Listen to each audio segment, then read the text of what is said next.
What's going on, Dragon Ballers? Welcome back to another video. This time we've got the first place winner of ARG Connecticut Day 1, my boy Larry. What's going on, Larry? What up, what up? This is a familiar face to the channel, so I hope you guys enjoy this video. So what'd you play today? You know, we played the goo. We played the goo. That's what we call this deck, the goo, because it's so gooey. I'm letting you flex on my giant leader over here. You got the little one. That's the one you played, but you know. Oh yeah, sorry. You didn't want me to throw it out there. Had to keep a low profile. All right, so this is Red Blue Hirudegarn, but I guarantee you that unless you guys watched my channel before, you guys have never seen a deck like this. So let's check it out. Okay, so we'll start with the extra cards just because easy numbers. 4 Sensu Beans, 4 Dimension Magics, Blue Negate, really freaking good card. Best Negate that came out of set 5. Bean, pretty self-explanatory. So one drop, we got Cronoa's best of one event. We had to respect Brawly after yesterday. Yeah. Everybody was playing it. Shugesh coming out. You know, it was just something we had to respect. So that's why they're in there. If it's best at 2 out of 3, these were definitely not going to be in the main deck. Definitely not Cronoa, yeah. But had to respect it because a lot of people did play Brawly yesterday. Yep. Yep. Other one drops we played today were 2 Saiyan Kabbas. Yep. So talk about, like, this used to be something else before. Talk about how we came to this. So this used to be Intensifying Power Trunks. We moved it to Saiyan Kaba because of the Shenron matchup, and it just puts a lot more pressure early on.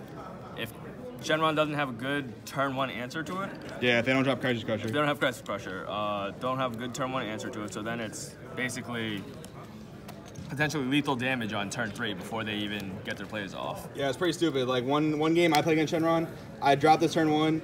This lived for 3 turns and dealt 6 damage. It was stupid. Yep, so pretty good one drop. Yep. We took those out for rather than Trunks. Yep. Those that know the deck list know that this package in the deck is the Mighty Mask the package. most broken searcher in the game. And this is the Mighty Mask Breakup. I dropped this today and someone's like, people still play that card? I was like, yep.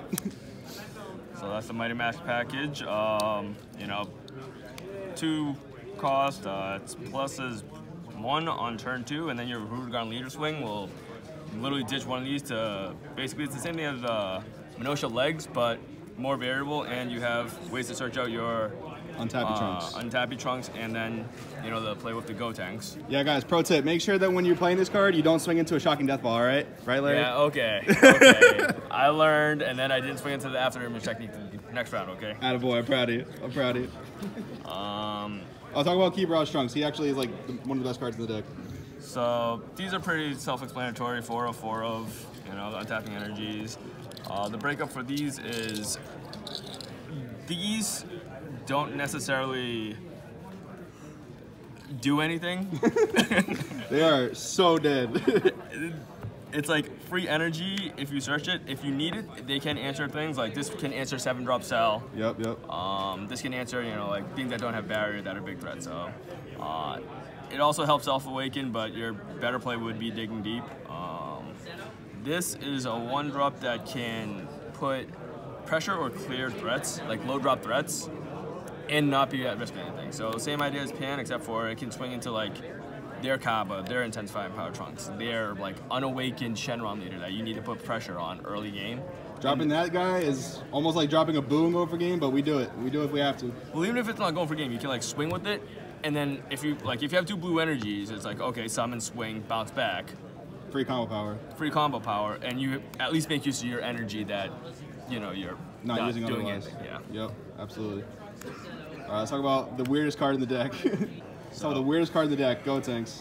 How is it the weirdest card in the deck? I don't know. I like barely dropped it today, but let's talk about it. It actually won me my last match. How so? I went into the typical play turn. I was against Janemba. He went turn 1 Crisis Crusher. I went swing with leader. Turn 2 Mighty Mask play. Mighty Mask play search out untapping Trunks and Goten. Swing with leader again, ditch it digging deep. Comboed untapping Trunks and then Mass his board. And then like I had this live next turn, so then this dug 3 cards into Champa, Fu. Like not these 3 cards, but like my hand after this drawing and then digging deep was Champa, Fu, Sensu Bean, Unyielding, into like double Hoi. So long story short, the whole point of this deck is to just dig. You fuse into this with the 2 dead cards, the Gotenks and the Trunks, and then you just draw 2 cards for free, and then you summon him for cheaper, and then you swing with him, draw another card. So the deck just cycles crazy with the Hirudegarn leader, Toy Super Combo. That's like the whole basis of the deck. Yeah, and it's basically a leader that swings and has crit built in. Yep, and draws a card. Yeah, absolutely. Like an Awakened leader. The next 3 drops we're playing are the 3 Digging Deeps. 4 Digging Deeps. Sorry. 4 Digging Deeps, the 3 drops, and then the 4 Deadly Defenders. You really need the Digging Deep for the Shenron matchup or anything that stalls you out.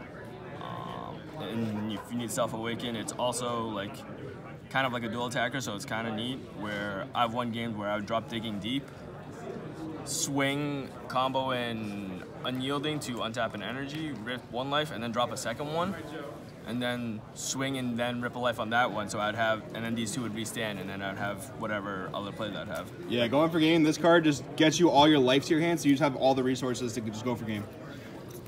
Deadly Defenders, we're attacking, well, we're not attacking, we're playing these over Vegetos because it is a lower curve. It's just my personal preference. I really like this card better. It's not like we're playing Vegeta or anything. It's just I like this better because it comes up for less energy. Yeah, it comes up for less energy, a barrier body, and the strat against Gogeta Shenron, from what we've been testing, is go wide as wide as you can with as many of these on board and just live. Yep, because if they, Shenron Gogeta 7U, and then they still have to swing through 2 of these, you're not dying next turn. So that gives you however many turns to gain back the advantage that you just lost off of getting Gogeta. Yep. And then it comes out for cheaper energy, so you can spam more of these on turn 3. So yeah, that's about it.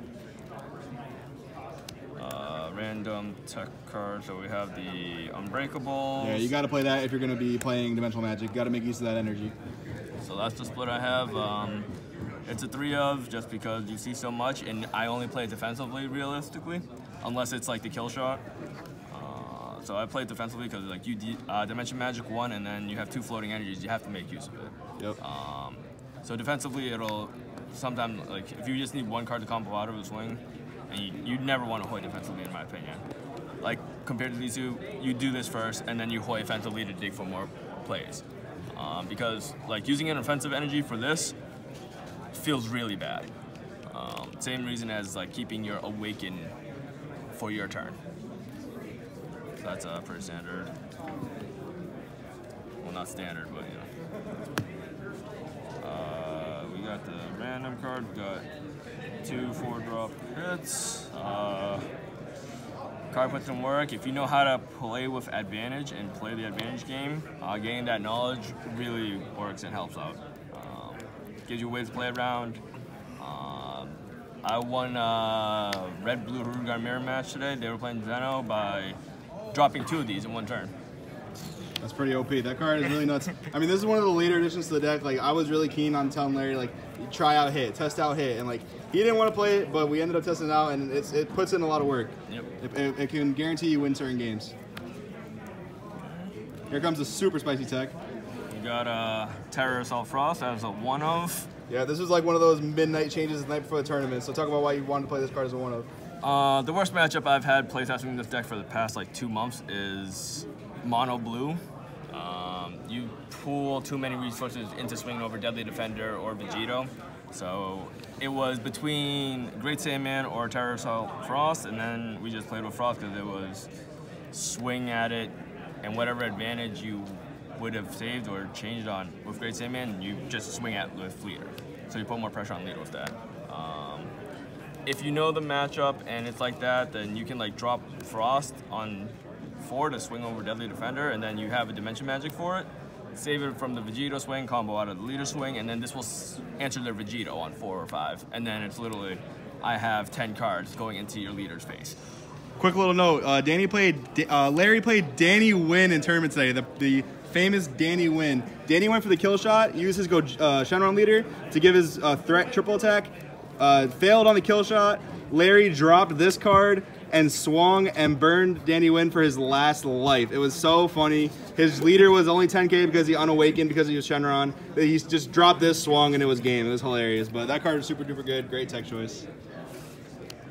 Overwhelm we got is Double Mass Saiyan and Fu. Yep. I decided to play Massane over Fu for the split because you need to answer wide boards. And then like you see so many cards that Fu is the one you drop if you don't need to do anything. It's like the Overwhelm that just pluses. Overwhelm just pluses and it can go good for the kill shot, but it's kind of just there. Yeah, so like I will drop this on turn 3 or 2, like just to gain more cards. Other than that, it's like, okay, it's double strike. Yeah, there's a lot of double strike in the deck. You have, you know, this, and then you apply so much pressure and you have so much advantage that like a double strike doesn't necessarily matter. Yeah, Massane is much more important just for board control and especially like in the storm matchup, clearing Gotenks and stuff. Yep. And the final card in the deck, right?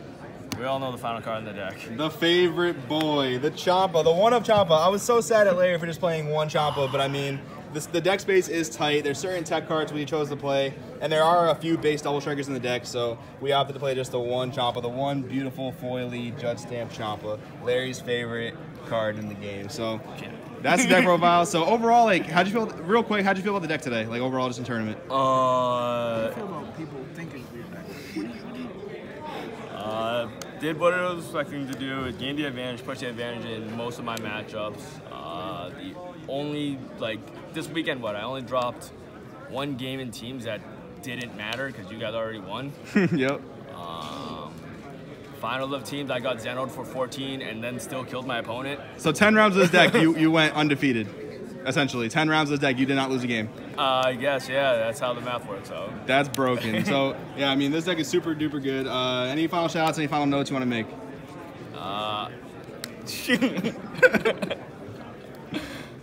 We'll keep it there for now until after Atlantic City, Joey. All right, sounds good. So look at all these dope packs that Larry got today. He got 300 packs for winning and some cash, and he got the $100 short credit from the team tournament yesterday. This is a great event to come out to, guys. So if you weren't here for whatever reason, you know, there's real big incentive to come play. We need the support for the game. You guys, if you love this game, you got to come out and play in the tournament. So with that being said, congratulations, Larry, on your first place. Super duper awesome. I'm really happy to see it. Champa, and we'll see you guys next time. You actually sat through all of that and made it to the end? I don't know how you did it, but now that you're here, you might as well hit the subscribe button that's right above me, or maybe check out some of these other videos. I don't know, and I guess we'll see you in the next one. I really don't know how you did it, but good on you.